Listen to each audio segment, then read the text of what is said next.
আল্লাহ পাক বলেছেন, শোনেন, আল্লাহ পাক বলেছেন কিয়ামতের মাঠে আল্লাহ পাক বলবেন, নিজেই বলবেন যে আইনা আইনা মুতাহাবুনা লিজালালি, আমার ইজ্জতের জন্য যারা পরস্পরকে ভালোবাসতো এরা কোথায়? আল্লাহ পাক ঘোষণা করবেন কোথায় তারা, যারা আমার জন্য পরস্পরকে ভালোবাসতো। আল্লাহ বলবেন আলিয়াউমা, আজকে, আজিল্লুহুম, আমি ওদেরকে ছায়া দিব, ফি জিল্লি, আমার আরশের ছায়ায়। বলেন সুবহানাল্লাহ। ইয়াউমা লা জিল্লা ইল্লা জিল্লি, যেদিন আমার এই আরশের ছায়া ছাড়া অন্য কোনো ছায়া থাকবে না। মানে কিয়ামতের মাঠে আল্লাহর আরশের ছায়ায় ছায়া পাবে কারা? যারা পরস্পরকে আল্লাহর জন্য ভালোবাসতো। আলহামদুলিল্লাহ, এই যে আমরা এখানে আছি, আমরা কি একে অপরকে আল্লাহর জন্য ভালোবাসি না? আমি কি আপনাদেরকে চিনি? আপনারা কি আমাকে চিনেন? এই যে আপনারা আলেমুল আমাদেরকে ভালোবাসেন, ইসলামকে ভালোবাসেন, কিসের জন্য বাসেন? আল্লাহর জন্য। এই আল্লাহর জন্য যারা পরস্পরকে মহব্বত করে, আল্লাহ পাক তাদেরকে আরশের ছায়ায় ছায়া দিবেন ইনশাআল্লাহ। আরো একটা নেকি আছে, বলবো? শোনেন, আরেকটা হাদিসে আসছে কিয়ামতের মাঠে স্পেশাল কিছু মিম্বর থাকবে। মিম্বর চিনেন?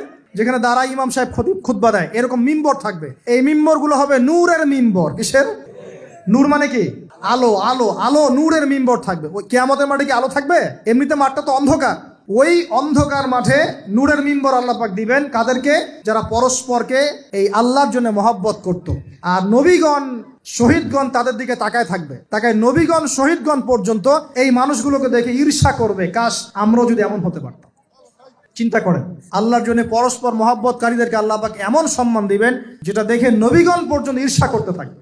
তাহলে আমরা কি আল্লাহর জন্য পরস্পরকে মহব্বত করতে পারি কিনা?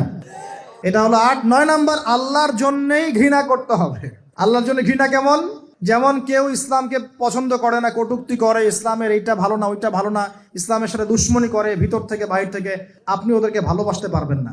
যদি আল্লাহর দুশ্মনদের সাথে আপনার ভালোবাসা থাকে, তাহলে আপনি আল্লাহর দুশ্মনের কাতারে অন্তর্ভুক্ত হয়ে যাবেন। এখন বলেন দেখি, সারা বিশ্বে ইসলামের দুশ্মন কারা? বলেন। গায়রিল মাগদুবি আলাইহিম ওয়ালাদ-দাল্লিন। মাগদুব কারা, দল্লিন কারা? এটা তো অনেকেই জানে না। সাহাবীরা বলছেন, ইয়া রাসূলুল্লাহ, এখানে যে আমরা বলছি গায়রিল মাগদুবি আলাইহিম ওয়ালাদ-দাল্লিন, আল্লাহ আমাদেরকে মাগদুবদের থেকে বাঁচাও, দল্লিনদের থেকে বাঁচাও। মাগদুব আর দল্লিন কারা ইয়া রাসূলুল্লাহ? নবীজি বলছেন, আল মাগদুব, মাগদুব হচ্ছে হুমুল ইহুদি, ইহুদিরা হচ্ছে মাগদুব, যাদের উপর আল্লাহর গজব পড়েছে। আর দল্লিন হুমুন নাসারা, নাসারারা হচ্ছে দল্লিন, কারণ তারা আল্লাহ পাকে সন্তান সাব্যস্ত করেছে। ঈসা আলাইহিস সালামকে আল্লাহ সন্তান বলেছে। বলেন নাউজুবিল্লাহ। এখন সারা বিশ্বে এরা মুসলিমদের সাথে দুশ্মনী করছে না? আমরা যদি ব্যক্তিগতভাবে, সামাজিকভাবে বা পলিটিক্যালি ওদের সাথে বন্ধুত্ব করে চলি, আমরা কি আল্লাহ দুশ্মনদের সাথে শরীক হলাম না? খুব খেয়াল রাখতে হবে। আল্লাহর জন্য ভালোবাসা, আল্লাহর জন্য দুশ্মনী। আল্লাহ পাক আমাদেরকে বোঝার তৌফিক দান করুন। এবং সবশেষ যেটা 10 নাম্বার, সেটা হলো আল্লাহওয়ালা মানুষ যারা, সেই মানুষদের সাথে মহব্বত রাখলে আল্লাহ আপনাকে ভালোবাসবেন।